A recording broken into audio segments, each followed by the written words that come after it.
ئەنقەرە و هەولێر مانگێکی پڕ لە کۆبنەوە و دیداریان لەگەڵ یەکتر بەڕێ کرد. دوو سەردانی بەرپرسانی باڵای هەرێم بۆ تورکیا. سەردانی یەکەم بۆ لایەنی سەربازی و شەڕی داعش، سەردانی دووەم بۆ لایەنی یابووری و بازرگانی کە دووری کاتی نێوان سەردانەکان تەنها 17 ڕۆژ بوو. بارزانی کە لە 19 ئابەوە بۆ چوونی جیاوازە سەر ویلایەتەکەی دروست بووە، نۆی ئەم مانگە بە سەردانێکی فەرمی و پاشگەڕانەوەی لە وڵاتانی کەندا و گەیشتە ئەنقەرە بەجیا لەگەڵ ڕەجەب تایب ئەردۆغان سەرۆکۆماری تورکیا و ئەحمەد داوودۆغڵۆ سەرۆکوەزیراندا کۆبووەوە. بارزانی لە کۆبنەوەی لەگەڵ ئەردۆغان بە وردی باسییان لە گۆڕانکاریەکان و بارودۆخی هەرێمایەتی و نەودەوڵەتی کرد. بە وردیش بەس لە تنیێزەکەی تورکیا بۆ پارێزگای نینەوە و شەڕی داعش کرا. هەردوو لاش لە کۆبنەوەکاندا بە پێویستیان زانی پەیوەندیەکانی نێوان تورکیا و هەرێمی کوردستان بتەوتر بکرێت.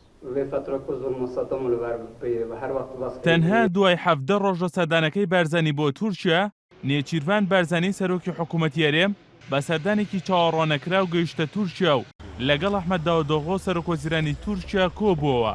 پەیوەندی ئابووری و بازرگانەکانی نێوان هەردوو لە بە وردی باس کرا. دەربارەی داخستنی سنوودی ئیبراهیم خەلیلیش لە کۆبنەوەی نێچیروان بارزانی و ئۆغڵۆ جەختلەوە کراوەتەوە. تورکیا هەموو هەوڵێک دەدات بۆ ئەوەی ئاتوچۆ ئاڵوگۆڕی بازرگانی بە شێوەیەکی یاسایی بەردەوام بێت. لە کۆبنەوەکەشدا ئۆغڵۆ پەیوەندیەکانی وڵاتەکەی لەگەڵ هەرێمی کوردستان بە یەکێک لە پەیوەندیە استراتیژی و گرنگەکانی تورکیای لەگەڵ دەرەوەدا ناساند. پاش کۆبنەوەکەشی لەگەڵ ئۆغڵۆ، نێچیروان بارزانی لەگەڵ سەرۆکۆماری تورکیا کۆبووە و ڕەجەب تایب ئەردۆغان وتی هەرێمی کوردستان و عێراق بۆ تورکیا گرنگن و هەموو هەوڵێک دەدەن بۆ ئەوەی پەیوەندیەکانیان لەگەڵ هەولێر و بەغدا بەهێزتر بێت. بەشێک لە چاودێران سەردانەکەی نێچیروان بارزانی بۆ تورکیا بە سەردانێکی یابووری و بازرگانی لێک دەدەنەوە، چونکە لە ١٧٥ وزەی تورکیا پشت بە سەرچاوەی دەرەکی دەبەستێت. لەو ڕێژەیەشدا لە ١٢٠ لە رووسیاوە دابین دەکرا، بەڵام پاش گرژیەکانی نێوان مۆسکۆ و ئەنقەرە پەیوەندی ئابووریەکانی نێوان هەردوو لە زۆر لاواز بوون.